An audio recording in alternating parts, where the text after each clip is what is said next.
Olá, bem-vindo em A Outra Dimensão, onde pegamos personagens da cultura pop e transportamos eles para uma outra realidade. Hoje vamos falar sobre Brightburn. Brightburn, o Filho das Trevas, conta a história de um garoto que caiu no planeta Terra, na fazenda de um casal, Tori e Caio Breyer, que foram até o local e viram um bebê dentro de uma nave. Eles resgataram o bebê e passaram a ter o menino como filho, já que o casal não podia ter filhos. Com muito amor e carinho, Tori e Caio passaram a cuidar de Brandon. Isso até os 12 anos, quando o garoto começa a ter pesadelos com vozes e visões de uma pequena nave. Essa nave estava escondida no celeiro dos Bryans. O garoto com sonambulismo era atraído até a nave, que fazia ele repetir uma espécie de linguagem, creio eu, uma linguagem do seu planeta natal. Brandon, em uma manhã, foi ajudar o seu pai com os afazeres de casa. Seu pai pediu para que ele cortasse a grama. Brandon, como um bom garoto, obedece seu pai, mas na hora de ligar a máquina de cortar grama, ele se enfurece porque não consegue ligá-la. Nessa fúria, acaba sem querer arremessando a máquina para longe, como se fosse uma bola de futebol. Ele fica impressionado com isso e segue em direção à máquina, onde ela está lá, caída com a palheta exposta.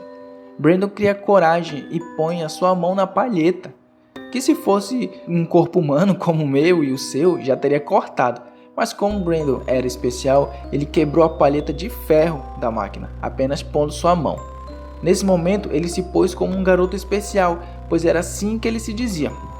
Brandon apenas se deixava levar pelo ego imaturo de ser melhor que os outros, já cometendo algumas agressões aos seus próximos, sendo psicológica ou física. Uma noite, ele segue atraído pela nave no celeiro. Dessa vez, ele quebra as correntes que servia como fechadura de acesso à nave. Ele tem uma espécie de conexão, na verdade ele tem uma conexão com a nave e começa a falar uma linguagem que só ele entendia. Tori, mãe de Brandon, vê uma luz vermelha no celeiro e segue até o local. Ela vê Brandon flutuando e repetindo uma frase, uma linguagem estranha. Ela chama ele se distrai e cai dentro de onde está a nave. Ela então vai socorrer o seu filho, que na queda acaba se cortando em uma parte da nave. Ele pergunta o que é ele. Então ela explica tudo o que aconteceu desde a caída da nave à sua fazenda. Brandon se enfurece e diz que eles mentiram para ele. Seus pais tentam acalmar, mas sem sucesso. Brandon vai para o seu quarto e pensa sobre a ligação que ele tem com a nave e faz entender que ele era muito superior aos humanos e que na linguagem estranha que ele repetia toda vez que conectava com a nave era dominar o mundo. Mas de fato, alguma coisa que vinha da nave persuadiu o garoto a ser mau. E sem maturidade para saber levar a situação e com o ego inflado, ele acaba cedendo à vontade dessa força de outro mundo. Bem-vindo em A Outra Dimensão. Partindo do ponto em que Brandon já sabe o que ele é e que pode se tornar, ele apenas deixa as coisas fluírem. Brandon na manhã seguinte olha para sua mãe e diz: "Bom dia, mãe. Desculpa por ontem, é que eu estava nervoso e acabei agindo como uma criancinha." Tori olha para Caio e em seguida para Brandon e diz: "Tudo bem, meu filho, nós também entendemos você." Brandon, suspenso da escola por ter esmagado a mão da sua colega, vai à psicóloga, que também é sua tia, Karen. Karen intimida Brandon a se abrir com ela, mas Brandon apenas diz que não tem necessidade de conversar sobre ele com alguém. Karen então diz que vai reportar toda a consulta para o delegado e assim chegar a uma decisão judicial sobre o ocorrido com a sua colega. Brandon fica inconformado. À noite, ele vai à casa de sua colega que ele esmagou a mão. Ele vai em pedido de desculpa e pede para que ela não tenha medo.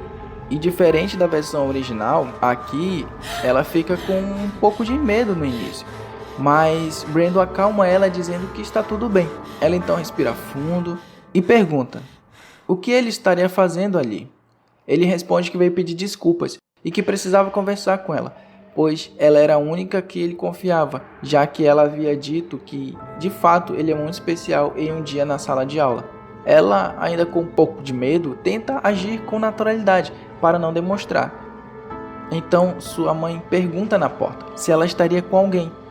Ela pensa por alguns segundos. Ela pensa em gritar e chamar por socorro, ou ouvir o pedido de desculpa de Brandon. Ela então respira fundo e diz para sua mãe que não tem ninguém e que é apenas o som que veio do notebook. Brandon se aproxima dela e diz: Eu sei que parece loucura, mas eu preciso desabafar com você. Meus pais me acharam ainda quando eu era um bebê em uma nave que caiu há 12 anos atrás. Eu vim de outro planeta. Por isso eu sou diferente. Por isso eu sou mais inteligente, rápido e forte. Ele olha para a mão da menina que ele esmagou e continua. Mas ainda não sei me controlar e eu não posso deixar humanos fracos me dominar. Eles têm que temer a mim. A jovem mocinha Caitlin respira fundo e diz: é muito difícil acreditar no que você diz, porque não é uma informação comum, mas se isso for verdade mesmo, você tem que ser diferente. Bom, um especial bom. Machucar as pessoas nunca será a melhor escolha.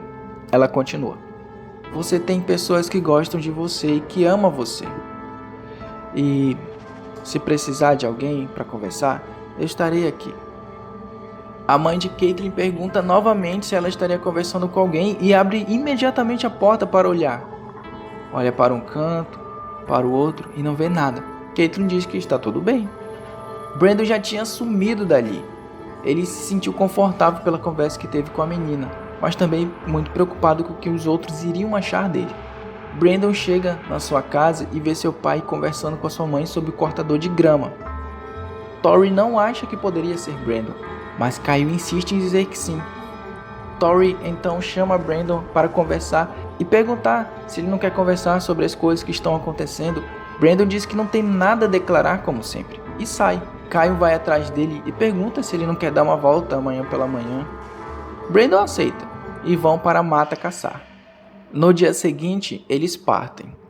E no meio do caminho, Kyle desabafa com seu filho dizendo: quando eu era da sua idade, eu fazia tanta coisa errada, meu filho, que o meu pai nem imaginava e nem podia saber, senão tomava uma surra. Então eu fazia tudo escondido, sempre com medo de apanhar. Meu pai era daqueles casca grossa, sabe? Então eu cresci. Conheci Tori, me apaixonei no primeiro instante. Nós casamos e fomos morar juntos. E sentimos que estava na hora de ter um filho. Mas infelizmente sua mãe não pode conceder bebês. Se é que você me entende. Nós ficamos tristes, é claro. Ela pensou até que eu ia desistir da gente. Mas eu amo muito sua mãe. Então nós deixamos a vida acontecer. Com o tempo decidimos adotar um. Foi quando você caiu do céu. Literalmente. No começo não sabíamos o que fazer, mas a gente sentiu que você era precioso. E fomos criando você como filho e não interessa se é de sangue ou não. O importante é que amamos. E eu, especialmente eu, sempre quis ser um pai diferente do meu. Um pai que você pudesse sempre contar. Então, meu filho, se tiver alguma coisa, algo que lhe incomode, ou curiosidade, pode ser o segredo mais louco e difícil que seja de contar. Saiba que eu e sua mãe estaremos aqui para você. Assim que termina de falar, Brandon olha para o seu pai e quando pensa em dizer algo, um caminhão desgovernado quase atinge eles, fazendo o carro capotar até a mata. Kyle fica gravemente ferido.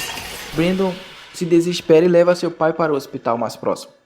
Ele não podia chegar voando, então ele deixa ele na frente do hospital e vai pedir ajuda. Kyle recebe ajuda e é levado para a sala de emergência. Nesse instante, Brandon vai para casa. Assim que bate na porta, sua mãe abre e logo toma um grande susto. Achando que eles teriam sofrido um acidente, que foi exatamente isso que aconteceu, ela pergunta por Kyle. Brandon diz que um caminhão desgovernado quase atinge eles e que seu pai tentou desviar, mas perdeu a direção e que ele está no hospital ao norte. Tori segue então em direção ao hospital. No meio do caminho, ela pergunta ao Brandon: meu filho, mas como foi esse acidente? Você estava dentro? Por que você não se machucou? Brandon fica em silêncio e diz que nunca tinha sentido isso, o que chamam de dor física, exceto na vez que ele caiu onde estava a nave e se cortou. Tori então fica pensativo.